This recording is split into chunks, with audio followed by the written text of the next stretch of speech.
ایک نو عمر لڑکے نے اپنے دوست سے کہا، جب ٹرین کو حادثہ پیش آتا ہے تو اگلے ڈبوں کا جانی اور مالی نقصان زیادہ ہوتا ہے۔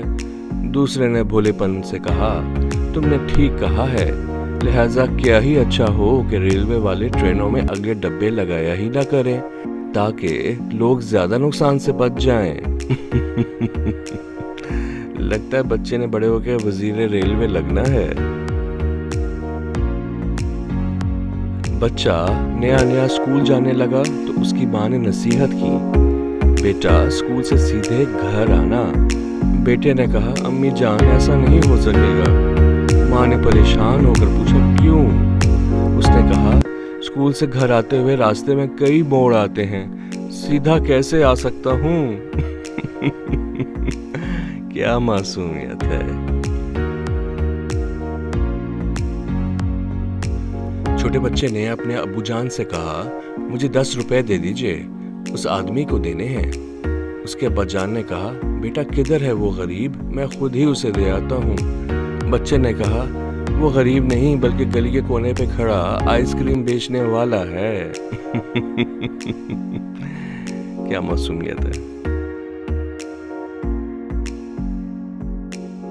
باپ نے نصیحت کے طور پر اپنے بچے سے کہا، دیکھیے بیٹا، اچھے بچے والدین کو دکھ نہیں دیا کرتے، کیونکہ بچے کی ایک شرارت سے باپ کے سر کا ایک بال سفید ہو جاتا ہے۔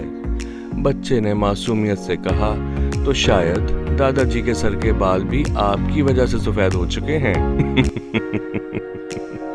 واہ، کیا لاجک ہے۔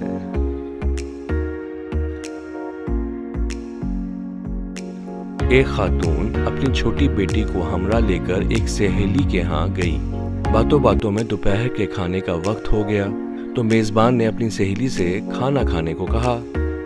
مہمان سہیلی رسمی طور پر کہنے لگی، نہیں شکریہ، آج صبح ناشتہ بہت دیر سے کیا تھا۔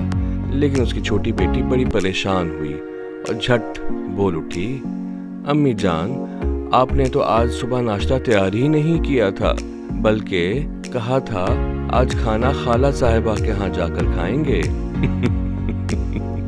ٹھیک ہوا۔